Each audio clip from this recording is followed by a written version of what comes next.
पालघर जिल्ह्यातील वन विभागाच्या जमिनीला सध्या पाय फुटताना दिसत आहेत। या जमिनी चक्क चालत जाऊन अनेक ठिकाणी श्रीमंतांच्या जागेवर जाऊन मुक्काम करताना दिसत आहेत। त्यामुळे वन विभाग आपल्या जमिनी वाचवण्यात अपयशी ठरते की राजकीय दबावामुळे पुढे वन अधिकारी गप्प आहेत हा आरोप होतोय।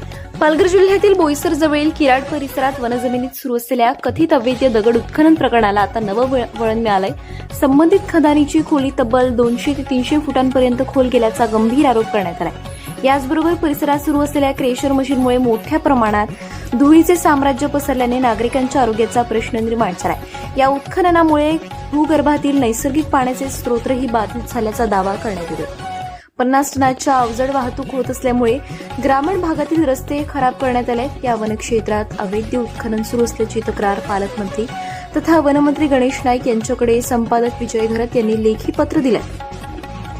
महसूल आणि वन विभागाने संयुक्त सर्वे करून कारवाई करावी अशी मागणी स्थानिकांनी केली। सातबारावरती रॉयल्टीसाठी जमीन वेगळी आणि प्रत्यक्ष उत्खनन करत असलेली जमीन वेगळी असल्याचा आरोप नागरिकांकडून होतोय।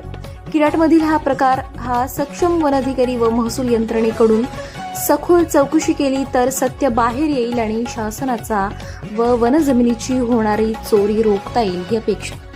पंतप्रधान नरेंद्र मोदी यांचा महत्वाकांक्षी प्रकल्प हा अतिजलद मार्ग पूर्णत्वास येत असून जवळील सततच्या उत्खननामुळे त्यांच्यावर गंभीर परिणाम होऊ शकतात। त्यामुळे खोलवर गेलेल्या खदानी बंद कराव्यात म्हणून मागणी जोर धरू लागली।